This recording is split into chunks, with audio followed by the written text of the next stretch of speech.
Hey everyone, welcome back to Pine Hollow Auto Diagnostics. We have an older Chevy or GMC Sonoma. It's a 1998 that drove here all the way from Maryland for a check engine light. So this thing has 200,000 miles on it, 5-speed manual, base truck. They don't make them like this anymore. The owner got it because it had a clean frame, and this is his favorite type of truck. Just simple, economical, and but you can't pass the inspection with the check engine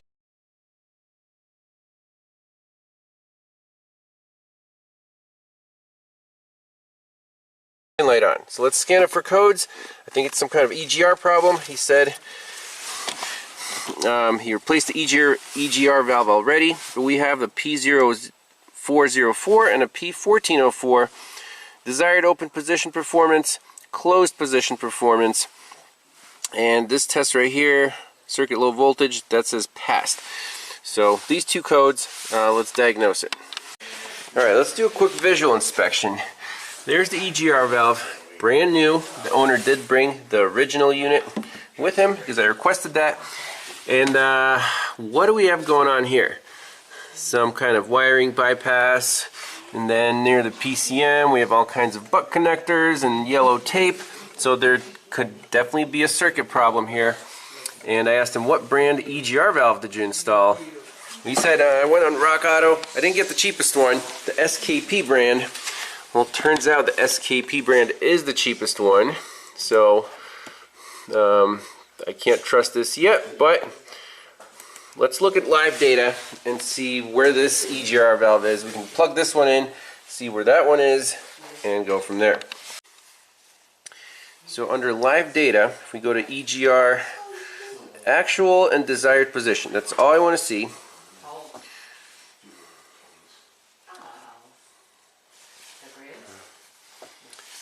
Now it's a Class 2 vehicle, it's a little slow on the scanner. So we can see 5 wires going to the EGR, and look at this. It thinks it's 100% open, and it wants it to be a 0. Now in reality, the truck drove here just fine. If the EGR valve was 100% open, it wouldn't run at all. So we can plug this one in to see if the reading is the same, and then we'll take a look at the wiring diagram, see how this reading is, could be possible.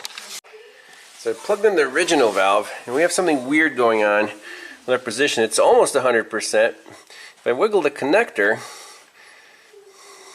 think it goes up to 100, to 50, to 70. Is it a pin fitment issue? Let's take a look at the wiring diagrams and do a wiring integrity check on these, butt connectors and whatever. If the integrity is good, I'm not going to touch anything unless the owner wants me to redo the wiring. But we just want this thing to work reliably. Alright, so EGR valve, we have the power and ground right there on pins E and A. So red wire, black and white wire, and then a 3-wire potentiometer. 5-volt reference, sensor return, a black wire, and the brown is the signal. So let's at least load or get a voltmeter on here, make sure the 5-volt reference is there. Make sure this is a good ground. We can put a little test light on there, and then see what the signal does. We can just jump the 5-volt to the signal. Signal's high right now, so I'm suspecting the ground is bad, or the pin fitment at pin B is not good. Alright, so here we go. Test light from battery positive. If it finds a ground, it's going to light up. Let's first measure pin A, the black and white wire on this connector. No ground, so we're already losing. We found one circuit problem. Let's check pin B, black wire, that's a signal return. That's also not a ground. What? I know my test light's good. So no ground, no ground. Let's check the 5-volt and the signal. So for example, if I touch the signal wire with my test light, okay, at least the scan data goes up to 100%, so we know the signal wire is good. And should go back to 0. Perfect. So we're missing 2 grounds so far. And we know the 5-volt reference should be good because you know, we had a high circuit, but let me just check that with a meter. Alright, we do have a 5-volt reference on pin D. So that's good. We're missing 2 grounds and the signal wire is fine too. Let's chase these 2 wires, B and A. And here's a PCM, very easy to get to.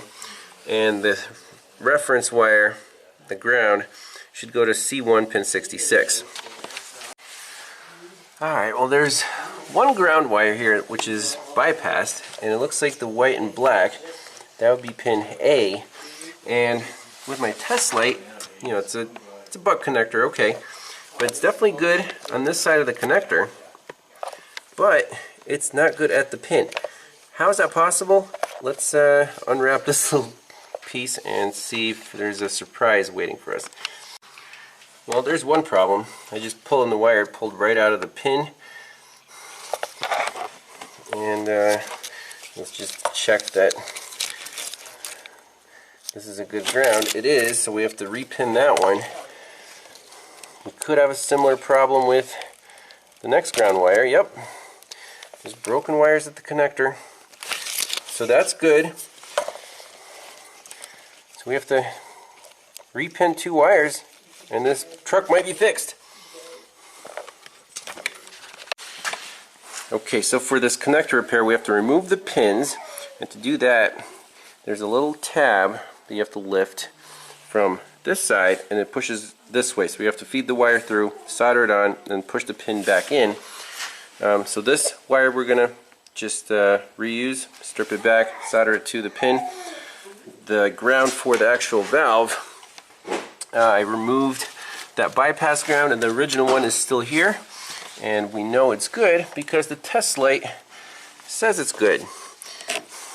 The owner is like, oh, I don't trust it. Well, I trust my test light more than how it looks. So let's see, test light works. See, that ground is perfect, so we're gonna extend that wire and solder it to the pin. Let's finish that up. Alright, here we go. So I got the original pins crimped onto the insulation piece of the wire, and the copper is going to be right here. So we're just going to use the we'll use the Hacko today since it's already plugged in and ready to go. So tin your tip. And let that solder flow over the wire and the pin itself.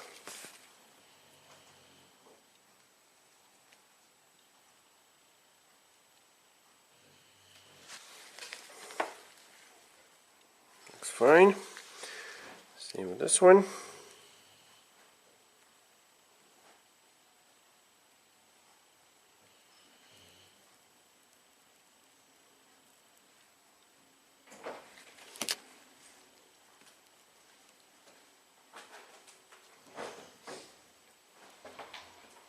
Beautiful. Alright, here we go. Just pull these through. It should clip right in. And you can actually bend this tab out a hair so they stay in the connector. And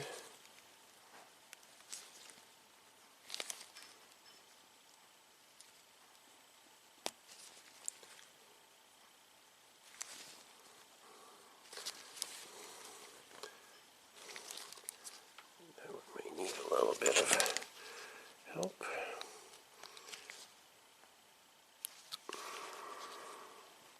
There we go.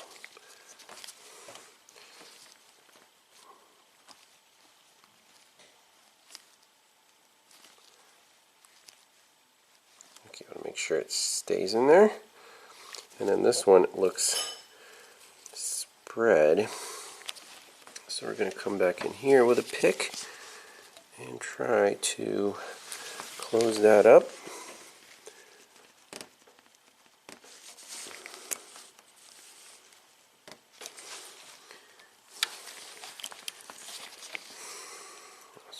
sides like that. Much better. Alright, so EGR valve rerouted the harness. Last solder joint we have to do is for the ground wire to the harness right here. So that should be pretty straightforward.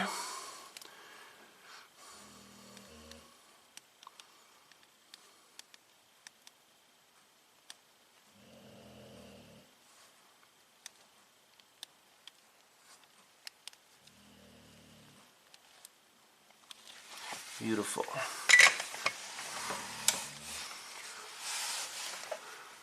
Little piece of shrink wrap.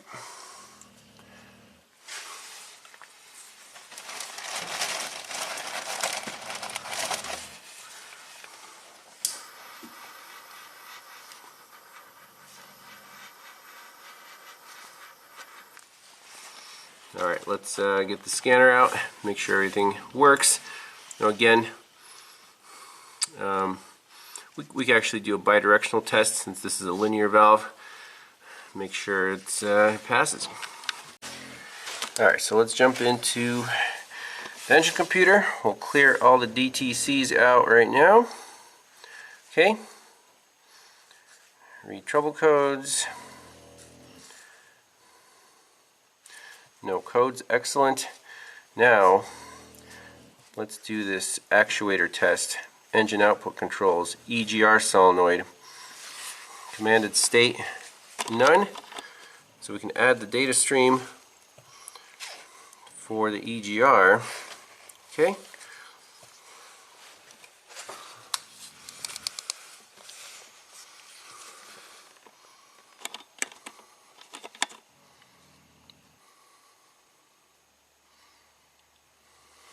And we'll just increase. I can hear it move.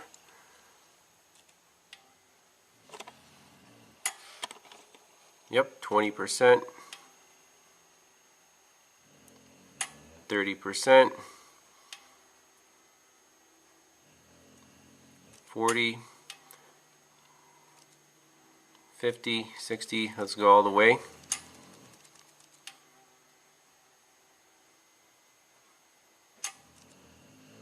Seems to be working just fine. 100%.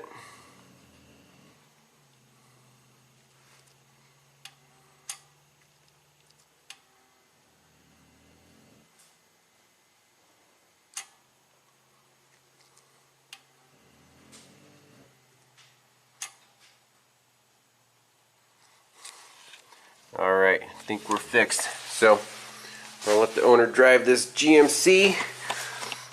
At least that code won't reappear.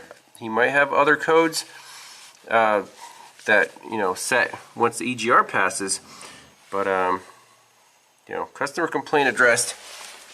Pretty simple circuit. Follow the data. Couple broken wires inside the insulation. Classic old General Motors issues. So that shouldn't happen again with our resoldering and you know, supporting the harness right here. So that's it. Thanks a lot for watching. We'll see you in the next one.